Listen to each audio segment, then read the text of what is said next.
Hi everyone, welcome to the Polo panel. My name is Lauren, I'm from Singapore. I'm very excited to welcome all of you to the Cavago Social, which was organized, given how 2020 has gone for most of us, canceled events, canceled horse shows. So we hope that this would bring a little bit more joy to how the year has been so far.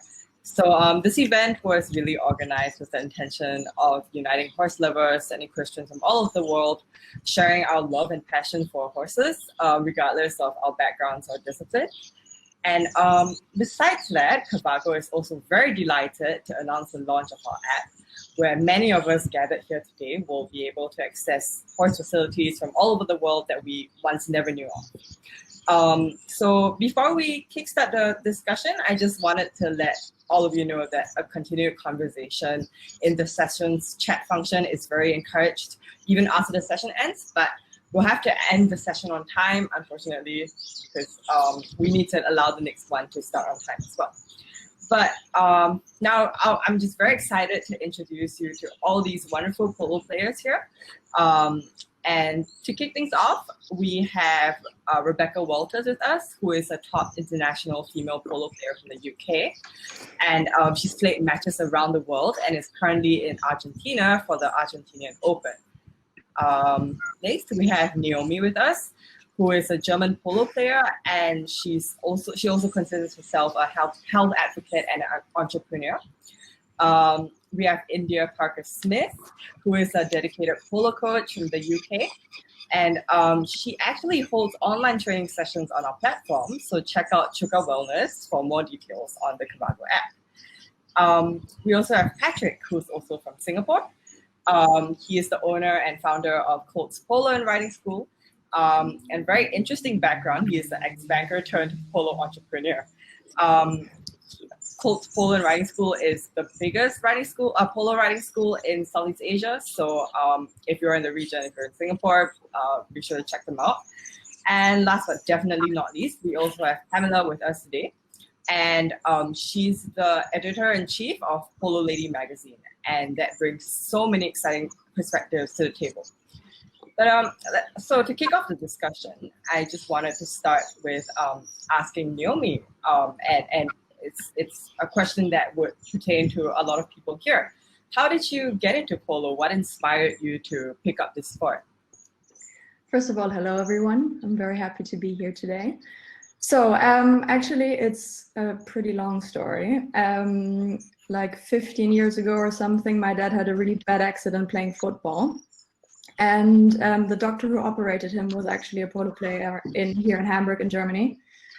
And my dad was always he was always fascinated by the sport. He wanted to try it his entire life, but as he was always working, he never had time to try it. So his doctors told him when you're ready to walk again, I'll take you to the horses and you can go for a ride and try it. So yeah, then my dad tried. He literally stick and ball, fell in love with the sport, went to Argentina, bought horses, and he bought a little black mare for my sister and me, which we got as a Christmas present. And yeah, that's basically how it started. And back then I was not really a horse person at all. I never wanted to be this girl who spends her day in the barns and doesn't really do anything else. But yeah, that's what it is today. I couldn't be without my horses. I couldn't be now away from them is really tough. I would also be in Argentina right now, but due to COVID, it's just not possible. But yeah, so that's basically how everything started. How about the rest of you? What actually started you, sparked your interest in the sport? Like, how did you pick it up? Regardless of whether you picked it up in your childhood or when you were already adults, how did all of you find the passion for polo? Maybe Rebecca, you want to jump in? Yeah, sorry. Hi guys, I'm Rebecca. Nice to meet everybody. I think Naomi's story is pretty unique, actually. I think the way I got into polo was through university. In the UK, we're really lucky. We've got a Schools and Universities Polo Association that allows people from schools or universities to have access to the sport, which is really cool. And that's how I came to polo. And I'd never played a polo game, seen a polo game or anything before I went to university, and it was really accessible. The lessons were affordable, and that's how I started. And I'd been a horsey person. I'd been around horses for a very long time when I was a lot younger. With my mother, she had horses. She was brought up in Sao Paulo in Brazil on the farm. Polo to me came quite late in my life, but like Naomi, and I think like many other people who have come to polo and experienced it, have realized how addictive it is, and how once you make that connection, and for me, the sport is the reason I do it is all about the horses and the connection that I make with them. That's how I came to it. Yeah, I really, really love the fact that both you and Naomi brought up the idea of like loving horses, and I think it's beautiful also that it came from your family members. Like I think that's a very nice way to start and get into horses. But actually, I just wanted to turn this conversation to Patrick. So, what would you say to people who are just starting out in polo, like kids, adults? How would you? What would be the piece of advice you would give to them when they're just starting out?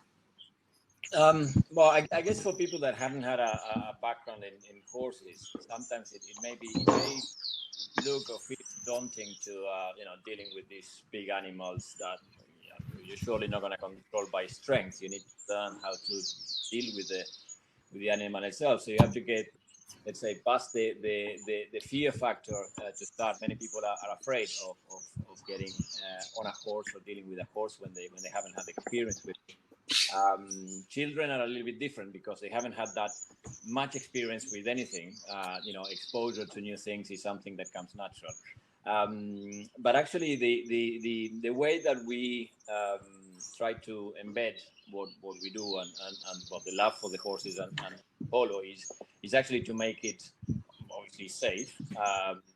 Get people and children and adults to understand that doing things safe in the right way is actually not as risky as is perceived. So that's one thing, and then make it fun. Aside any sport, and I had the privilege to coach other sports with my children, with other children as well. And the one common denominator of it all for children to carry on is enjoying it, is having fun. Is not having that pressure of having to perform at a young age, and that's where children really thrive. So those two things I'd say are the two main pivots on which we base the school to make it a fun experience, and also to try to transmit how to deal with horses in a safe way, how to get the horses to respond, and make that bonding, that relationship, just click from as soon as you step into the stable. But bearing in mind that these are big animals, right? So these are you have to be very mindful about safety and so on.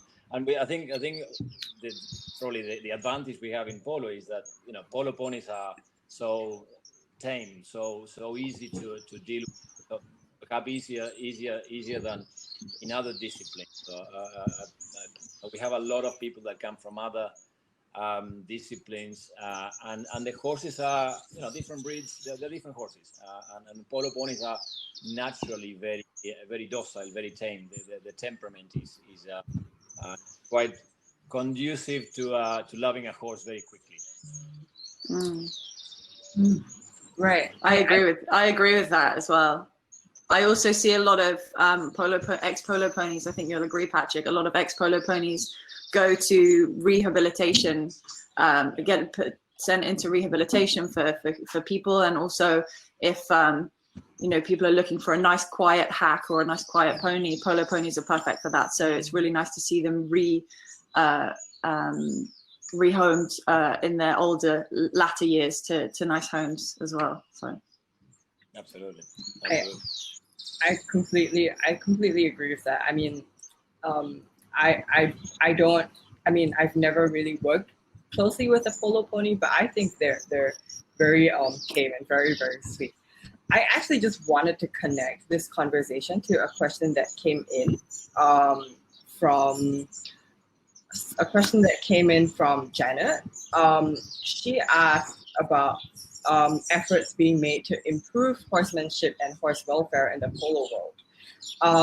I think that Patrick and India as well, you place a lot of emphasis on the connection between horse and rider in polo, and what are your views on that? How does horse welfare come into play, and how can we ensure this even in the sport?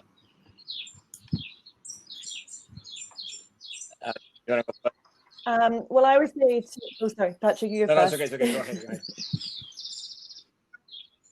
Well, mine, because I work predominantly with the players, and actually I've got this amazing client. He's based in Switzerland, and he's taking riding lessons at the same time as learning to play polo, and then trying to get fit for polo as well, which is, I work with him actually 4 times a week. And he said to me the other day, he's like, I've just got used to feeling the horse. He's like, my teacher kept saying, you need to feel the horse and, be at one. And he's like, it's taken a couple of weeks, but he's like, now I completely get it. And it's more about moving with the horse and feeling how it's moving underneath you, and what, how it's, small little adjustments that he can make improve the connection between himself and the horse. But Patrick, you can probably answer this question a bit better than me. But like I said, I just work with more of the people and just get them to relax more before they even get on the horse, and they get mentally into the right frame of mind to make sure that their experience with the horse is an effective one. Yeah, I guess I look at it from the point of view of the horse. I mean, a horse clearly is a domesticated animal, so it's used to over centuries used to dealing with people. You do have to feel sometimes, whether it's natural the environment. And I give you the example here in Singapore. It's a very humid, very hot weather.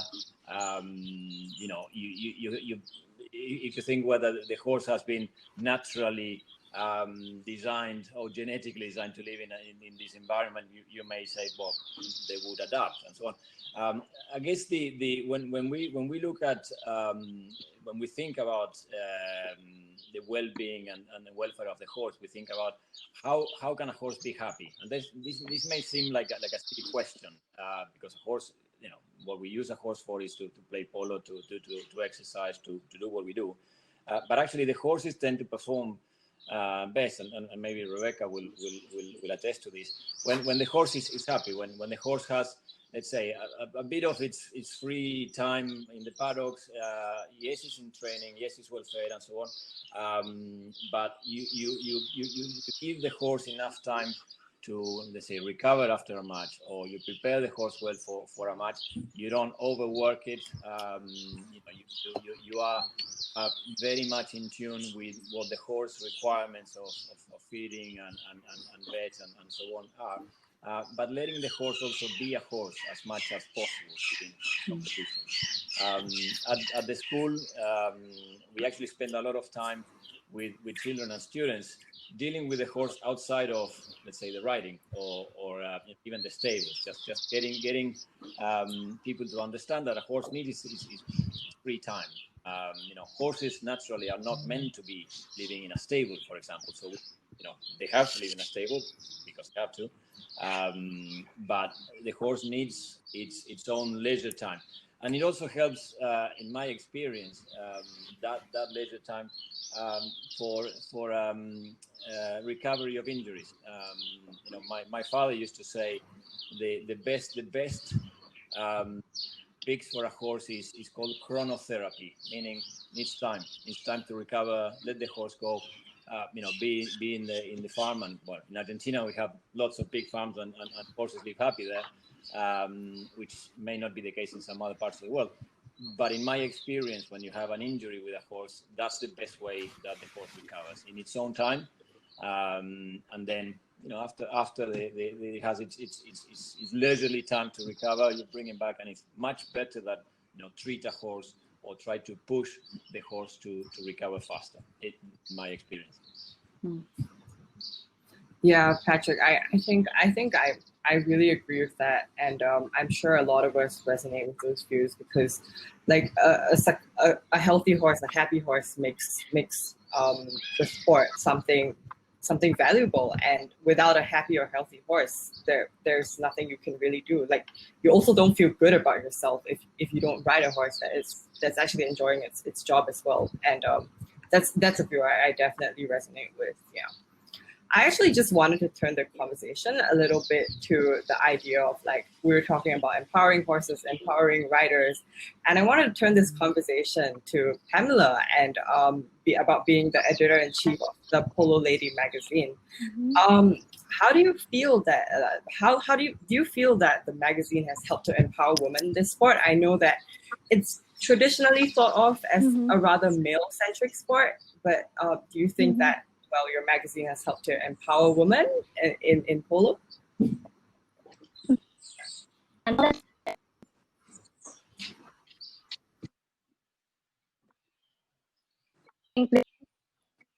Themselves, everyone can read. We have a polo section where we write about clubs, tournaments, techniques, and horse care. And as a beginner, I love reading about women giving advice to women. We have written several articles about tips on how to play polo better by Leah Salvo and Sarah Wiseman, which is very helpful, especially to beginners. And then we have women's section where we highlight the successes of women in the polo world. When I say women in polo world, it doesn't mean that it's just for women who's playing polo. It also means that it's for someone who knows someone who plays, and that could be the moms, the daughters, the girlfriends, literally everyone. I think this is a two-way thing. That what empowers and encourages women more is when they are and and that's why we write about them.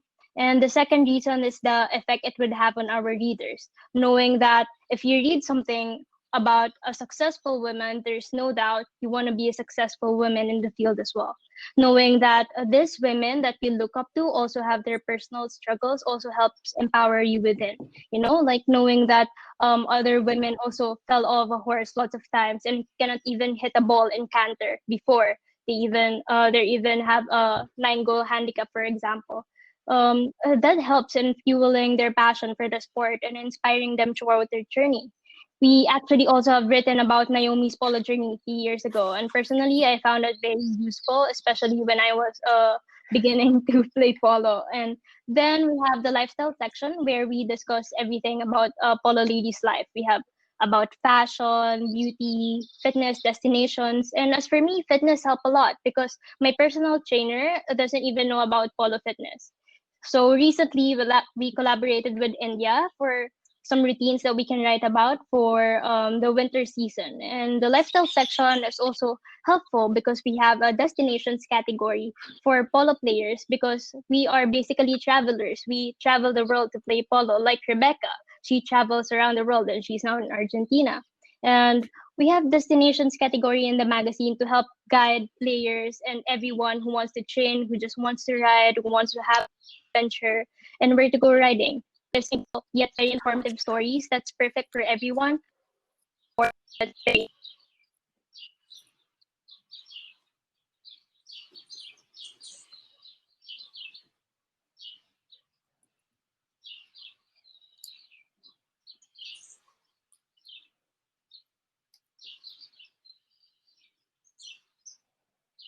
Lauren, you're on mute if you're trying to talk. Sorry, we lost him. I think we lost you towards the end there, Pamela. Yeah. Am I Sorry. here? But it's a Yeah. yes, you are, but we lost you towards the tail end. Okay. I can hear you now. Right. No So worries. I think we lost you a little bit there, but That's okay. I really like the idea of what you said about your magazine empowering women in the sport. I think it's a very valuable contribution, especially not just to polo in itself, but being a female rider. That's something I think that a lot of us have pride associated with that. And bouncing off that idea, I just want to throw this question open. Like, like, do you guys feel like there's a lot of pride associated with being like a female polo player, a woman in this sport? How do you guys feel about that? How does it change your experience being a polo player? Actually, let me give you a very quick stat. How do you feel, Patrick, about being a female polo player? Look at this panel. I'm 1/6 of what we. I don't think we need to empower women. We have 80% of the children we have in the polo school are girls. So there is something about girls and horses at a younger age that is probably not quite there with boys. And boys tend to enjoy the playing part, the polo side of things, hitting balls. But the girls, they love the horses. They can spend hours grooming horses, and so I'm not taking any conclusions. I'm just saying simple statistics tell me that.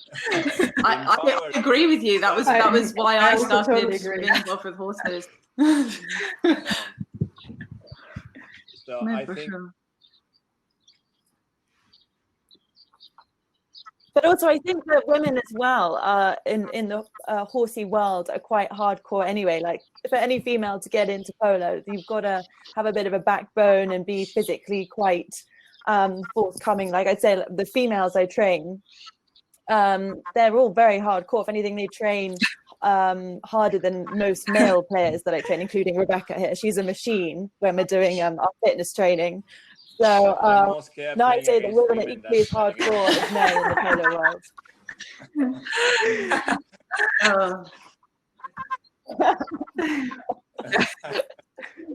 No, I want to follow on from India there. Like I agree. Firstly, I love this. I love polo as a sport in general because aside from the fact that we're so lucky to have a women's league per se, and for there to be all women's tournaments, as a sport, polo is one of the very few sports in the world where men and women actually compete on the same level. Our gender never comes into it, but yes, as an athlete, I'm so fortunate in the fact that that as women's polo was taking off, I personally decided to jump on the bandwagon when I was 26. I played polo recreationally up until that point, just for fun. And like India said, you know, I've always been competitive. I'm probably more competitive than the average female, I would say, growing up with two older brothers. So that I blame it on them.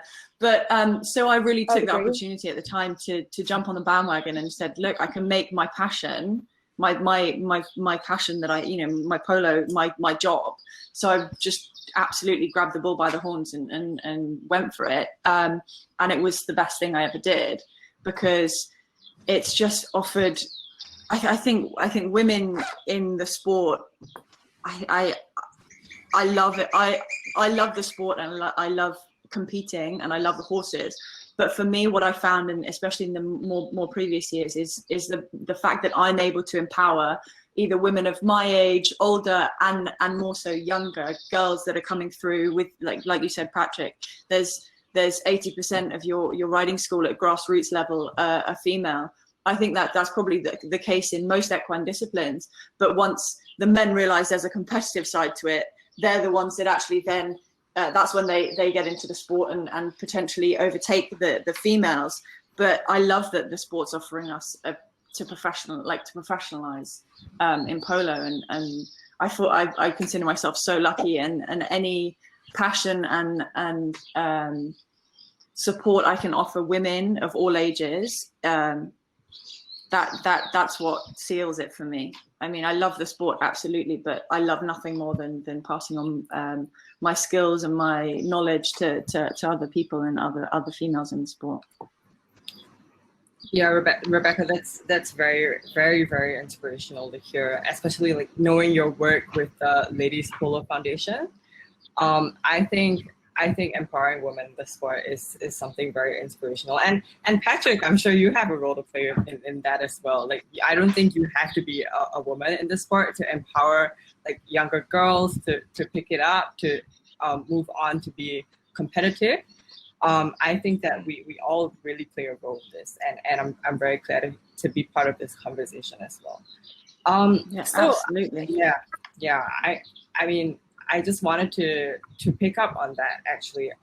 With asking Rebecca, how do you, like, as you said, you're very competitive, and from India, I also learned that you're really intense in terms of your training schedule, competitions. So how would you say you managed to juggle traveling as an athlete? I mean, you're in Argentina now. Your lifestyle as a polo player and your work with the Ladies Polo Foundation. I think more than anything, like I said, just having having a passion for what you do. I think everyone would agree it just fuels you. You know, you find energy that you didn't think you had. You wake up earlier than you thought you ever could because you're just so passionate about what you're doing. I think traveling, I consider myself so lucky that I'm able to travel for my job. I think everybody would love to see the world through their job, and the fact that I'm able to do that I'm so blessed. Absolutely. How do I manage traveling as an athlete? I have to be very conscious of my fitness level, which obviously India helps me with, and I follow her online classes when I'm not with her in person. And my nutrition, I keep myself healthy, like with what I eat, but again, I eat what I want all the time. And I think life as a professional, I'm so culturally curious as a person. So the fact that I'm able to travel the world, experience different cultures, meet different people, and build my polo family through my job and my career is so amazing. And it literally, that is what it is. And I think with a lot of other equine disciplines as well, it's probably very similar. But polo, the world of polo is not huge, but you can fly to Singapore, or you can fly to England or Spain or New Zealand. And if you find a polo field, you'll find someone there that knows somebody that you know. And that's such an amazing feeling because it's your home from home, and it doesn't matter where you are in the world. If you know somebody, you make that connection, and you're so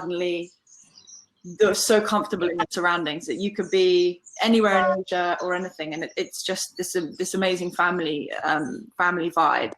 But with regards to the Ladies Polo Foundation, I was approached by the founder, Hannah Henderson, who's from the UK, and herself and Nina Clarkin, who's one of our top lady players in the world.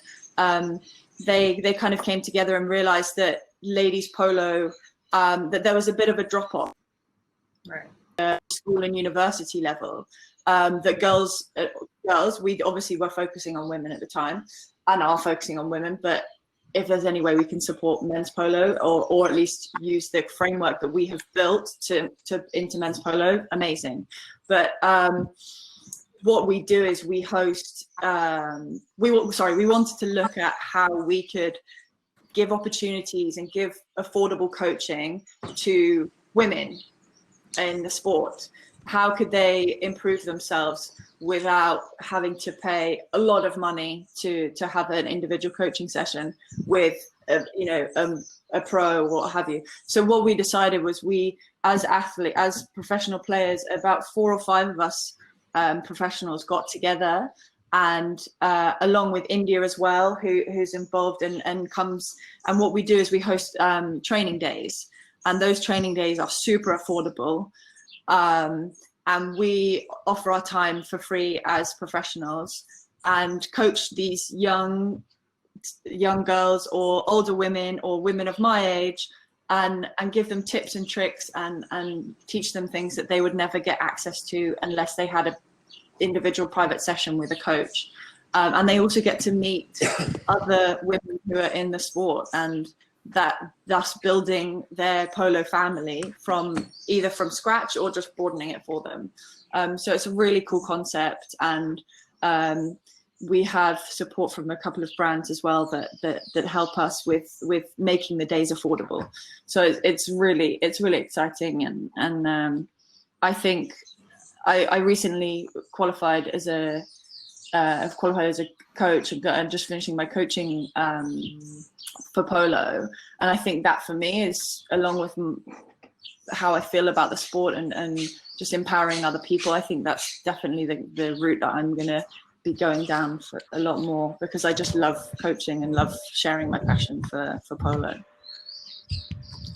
Rebecca, I think that's very beautiful to hear. I think I really like the fact that there's such a family-centric like idea in the sport. Like, I'm so inspired by the fact that professionals are very willing to help people just starting out, people just getting into the sport. I think that's a very good way to ensure its continuity as well, right? Like down the years.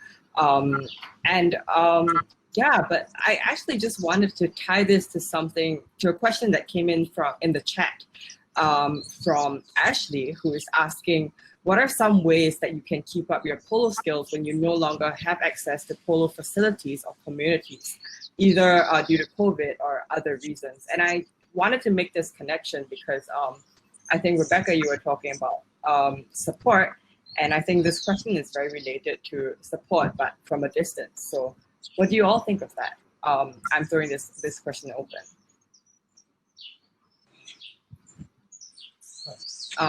Maybe India, you want to start off with that, since you run online training sessions with Chuka Wellness.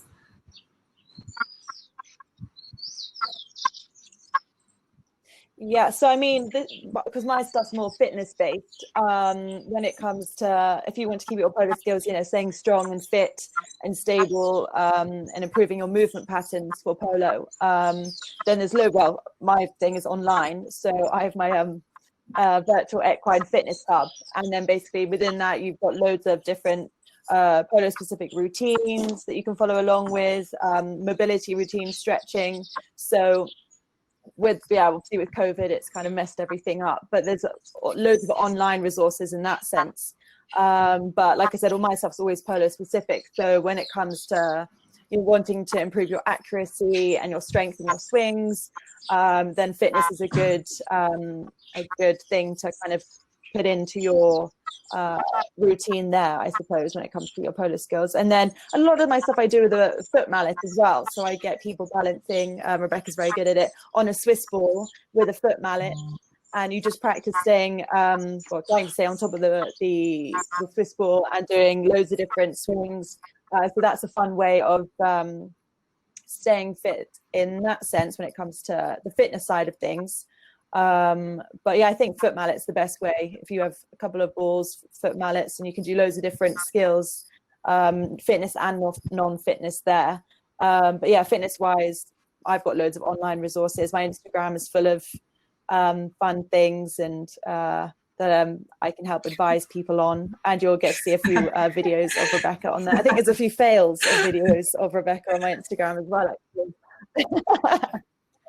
If not, I'll definitely put some up for everyone's entertainment. But yeah, online, I think at the minute with COVID, no one knows what's going on. You can't travel. Like I said, I should be in Argentina now, and it's very annoying that we're not there.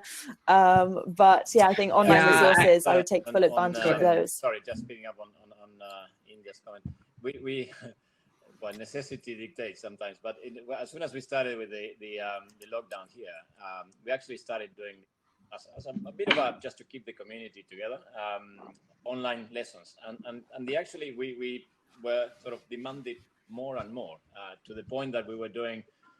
So we had a couple of the coaches that were stuck here, and we would do little competitions like we are now, and we just put a wooden horse there and just run little competitions, foot mallets, and people got into it at home. So they were just we were doing competitions on via Zoom of how to do the swing and so on, and then just trying to. But actually, one of the things that we started doing was actually one of our students was a former yoga.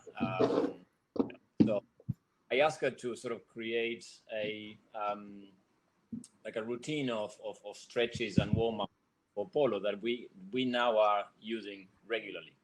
And actually, people got quite into it. And this is something that, well, I'm first culprit. I didn't do enough in my early polo career. You just play, don't do as much. But as we get older, it's more and more important to be fit, to have your core, your stretch, your body in the right fitness level to play, because otherwise that's when injuries come and so on. So India, definitely I will look into your into your online resources. Getting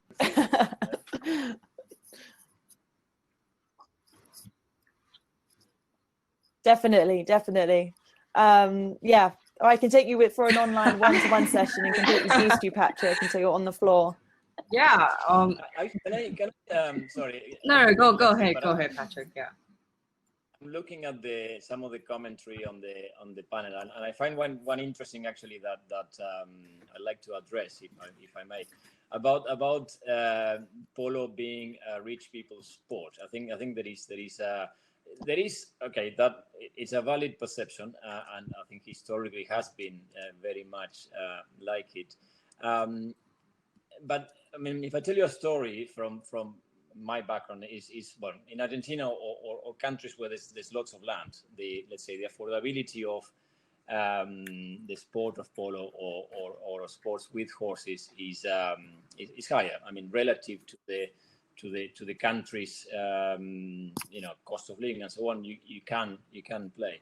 And actually, part of what we set out to do with colts was to demystify a little bit of that, which by making it more accessible to more people. It will never be like football. It will never be a massive sport. But actually, and some of the early success we had with the school was actually to bring people that didn't think they could afford to play, didn't think they could.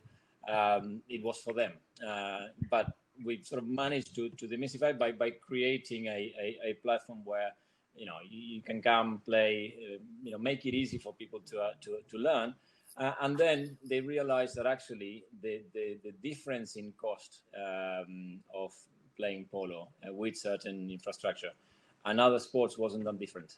Particularly in Singapore, like if you want to play golf, a round of golf costs you a lot of money, or if you want to play consistently tennis or this or that, and then actually doing lessons where we are and the way we do them is actually on par.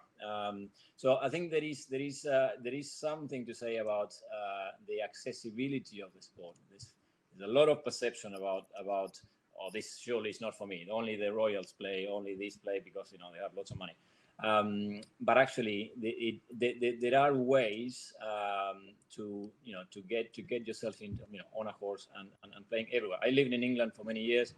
I lived in South America and the US. So I can tell you for a fact that you can have access to polo more than you think. I'm not sure whether Rebecca, Naomi, you agree with this, but I think it's probably more accessible than people think. Yeah, I totally agree with you as well. Yeah, I agree in the fact that I mean, I wouldn't suggest it. I come from a very wealthy background. I think I came to polo through a very similar way to that Patrick's offering through the Colts, through a polo school, and I had helped buy my first horse, and after that, as soon as I chose to make it my career, it was in the same way that anyone else would invest in their career. That's what I did. I invested in my career, and it was just happened to be in horses, which helped me. And I trained my own horses and made my own horses for the sport. And that's the way you do it. If you can't necessarily afford to buy the horses you want to play outright. But absolutely, and also there's so many ways to enjoy the sport of polo. It doesn't mean you have to be a professional player or a patron or playing all the time. But there's other opportunities. There are people who work in the sport who are grooms, and they're very, very good at their jobs, and they're amazing horsemen and women. And there's people who are coaches. There's people who are umpires, and like any other sport and any equine discipline, of course, depending on which part of the sport you choose to involve yourself in, there will be different costs involved. Absolutely enjoy the sport in so many different ways, and I groomed for a few years as well to just gain experience and to be around the horses when I couldn't necessarily afford to play or own my own. So there's absolutely so many ways that you can enjoy this sport, and it doesn't require putting your hand in your pocket. Yeah, I definitely agree with that. I think to enjoy a sport, to play a sport, it's not just about competing. It's not just about the big games. I mean, very clearly here, a lot of us here on this panel, we didn't start out with the intention to be like international polo players. We didn't start out with the intention to be like the #1 polo player in the world. I mean, if we look at Pamela, like she's inspiring the sport. She's enjoying the sport through writing. And actually, I really wanted to pick up on that. Like, how do you feel your writing kind of plays with your passion for the sport? How do they come together, and just how do they fuel each other? Yeah. A lot. It helped me a lot. When I started playing polo, I know nothing aside from hitting the ball with a mallet and riding. Started looking for articles online on how to get better, and I can't find any good resources. Everything is about this polo tournament, who is the MVP, what are the rules, but nothing about lessons, nothing about techniques, nothing that really helps women like know what to do, you know? And Polo Lady came into my life, and it just started getting better. For a week, all I did was read all the articles on the website, and it felt like the gap between the physical and mental aspect of the sport is finally out. Because now, whenever I go to practice, my form is better. I'm more confident. I know what to do. Everything I have to do is execute it properly. That it opened up a great network of women players for me, who I can always get in touch with whenever I have troubles, whenever I need advice on how to do things better. Like, for example, when I was riding and I was super afraid to fall, I called Leah Savo, and I'm like, Leah, how do I make sure I'm not falling off a horse? And she's like, oh, just focus on your fitness, build your quadriceps. So that's how it goes, you know? It's just a very friendly community. And then it helped me a lot, because everything that I write about, I always keep it in mind whenever I'm on the field. I think that writing is, or any discipline, I mean, polo, dressage, show jumping, I think it's got a lot to do with the state of mind that you're in as well. Not just your physical state when you're actually playing the sport. Yeah. So I'm sure writing would help with that, you know, thinking about your games, your techniques. I definitely think that would help. And bouncing off that. Yeah, no, go on, sorry. No, I just want to say that having something to read, and not just for practice, because all you do is improve your techniques, but you also want to know what are the strategies these women are thinking. What do they think whenever they're on the field? What do they focus on? And what do they see when they're on the field? Do they focus on the other players? Do they focus on the ball solely? So it's very helpful to have something to read about. Yeah, I'm sure that like it's not just a physical sport, as I said again. It's also about connection. It's also about the way you feel when you're playing. And I think I just wanted to connect this to Naomi's experiences as like a health advocate. How would you feel like that comes into play with the sport and yourself as a polo player? Well, I think it's really important to be healthy, to train, to eat healthy, and like to just follow a certain lifestyle to be able to compete in any sport, not just polo. Like if you want to be good at something, you have to train yourself to be able to perform in your best possible way. And I think that's a very important thing you need to just do. You need to, just follow a certain lifestyle. I think all of us here would definitely agree with that. And touching on like the state of mind aspect of things, how would you say that, like, let's say you've had a drop in your confidence, how would you address that? What advice would you give to someone who needs to get past this like mental block or a loss in their confidence? Well, I would just try it. Like, I mean, I was also always like, when I was younger, I was always like, oh no, but what are people gonna think about me? Or maybe I just can't do it. But to be honest, like, you just learn, you just have to try. And I mean, if it doesn't work out, it doesn't work out, but at least you need to try. And I think that's the thing with anything, with a job or with a sport or whatever you do, just give it a try. Yeah, like India and Patrick, as trainers, as coaches, what would you say to let's say a student who's saying that, you know, they really want to do something but they're scared? How would you respond to that? Actually, we deal with that situation fairly, well, not as regularly, fortunately, which is when you have let's say a fall. You know, you have a normal with beginners. Sometimes they do fall off the horse. And that sort of knocks confidence a little bit.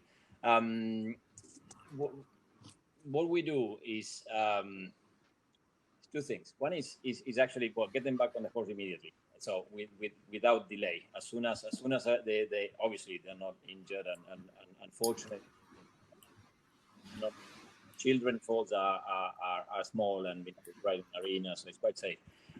But actually get them, it's more the ego or the confidence that gets bruised.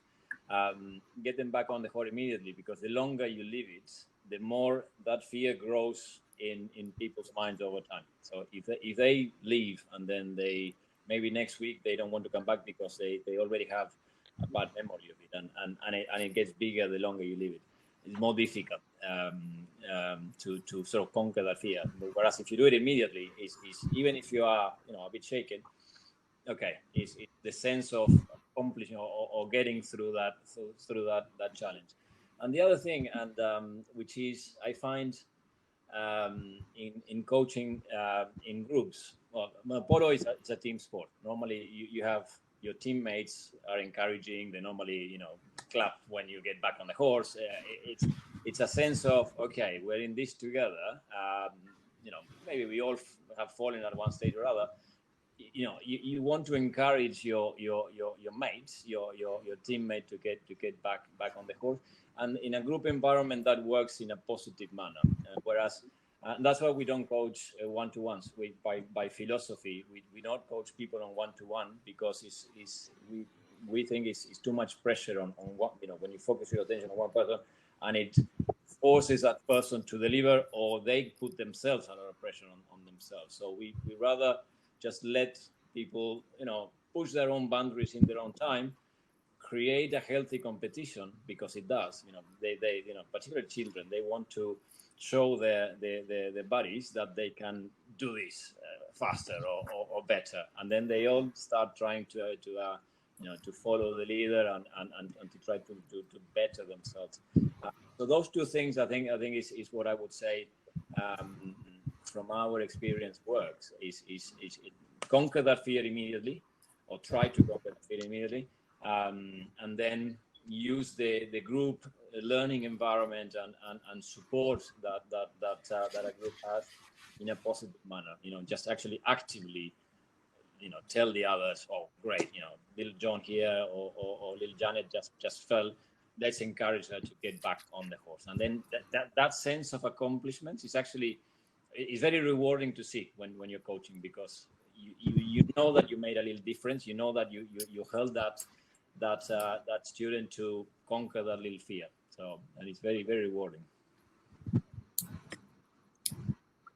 Yeah, and then if I follow on from that, from a physical point of view as well, people come obviously to get stronger, so they have more control and confidence then in the saddle. So I had one client come to me at the beginning of the summer season in the UK, and she said she couldn't even finish one chukker the year before because she didn't have the strength. And then she was able to do a whole tournament by the end of summer because she felt so much stronger. She had stronger inner thighs. She knew that she had the strength through her core and stability. So actually, by the time she got back in the saddle, mentally she was stronger because she knew physically she was stronger. So I think, again, obviously it's my job, polo fitness, but I think it's a thing that's an aspect of polo now that people are becoming a bit more aware of. But I think if you know that off the horse, off the saddle, you are physically stronger, when you get back in the saddle, you're already 2 steps ahead of where you were last time, because you know physically you can stay on stay on the horse, you can hit harder, you can recover quicker, your cardio, your recovery rate is a lot quicker as well. So I think being physically strong improves confidence as well. Definitely. I mean, me being someone who rides, I agree with that. I've had confidence drops, and I think knowing that you're physically strong actually adds to that sense of confidence. I mean, I could go on talking about this forever, but unfortunately we only have 5 minutes left, so we're gonna have to wrap up the conversation. But before we do that, I just wanted to invite all of you to say something to our audience, anything at all that you wanna end off the session with. Maybe I'll just invite Naomi to start. Okay. So first of all, thank you very much. This has really been a lot of fun with all of you, and also I hope it was fun for the audience, but I'm sure it was. Thank you for all the input, the information, and yeah, well, if any one of you wants to try polo, I would really recommend just give it a try, because I mean, it's not that inaccessible like everyone thinks, so just, yeah, try it. Pamela, would you like to add to that? Sure. Okay, thank you everyone for joining us today in this discussion. It was very fun, it was very informative, and if you have any requests or like article requests that you want to know more about polo, you can just DM over it. And if ever questions, like especially for beginners, you can also ask me, because I'm also I've only been learning polo for less than a year, so it's going to help to share or have a perspective from someone who's not there yet, but who's also not a super beginner.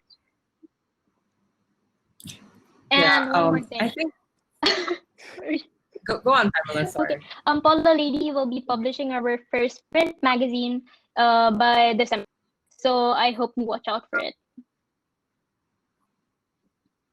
I'm very excited. Cool.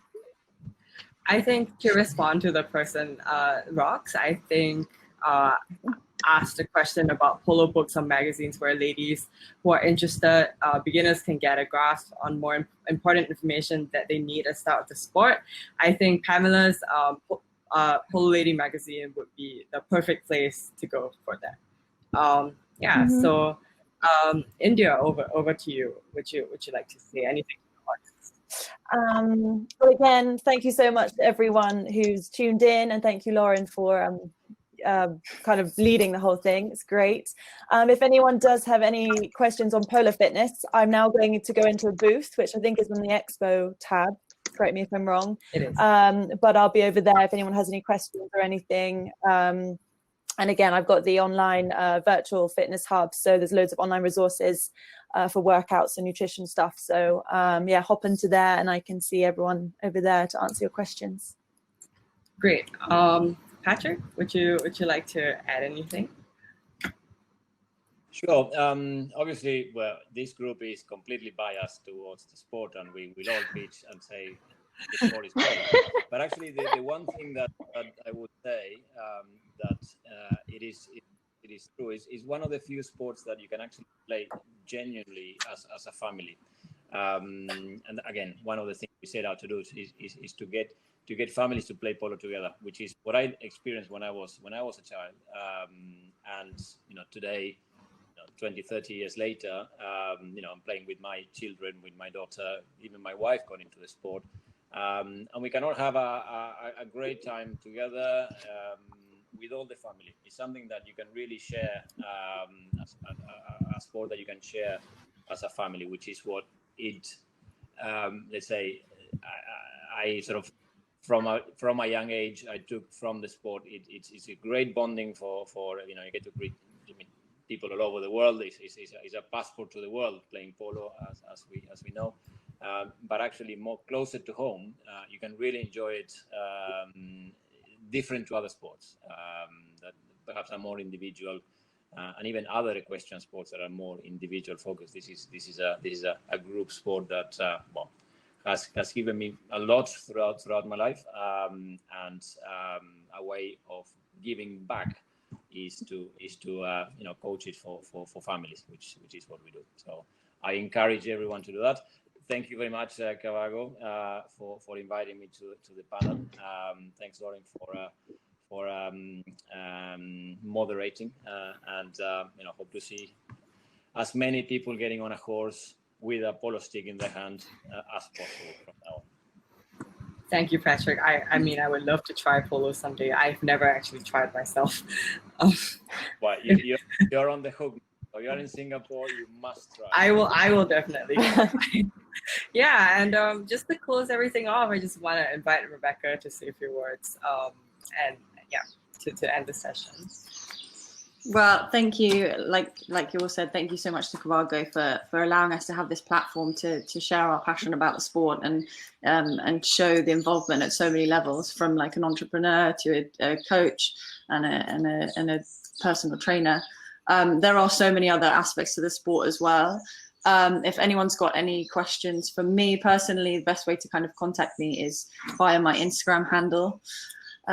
But yeah, and those questions could be about how, if you're already a polo player, how to potentially get into being a professional, or to take the sport more seriously, or maybe you're also a 6-foot girl and don't think that you can play polo and control your legs on a horse. I can give you some tips about that.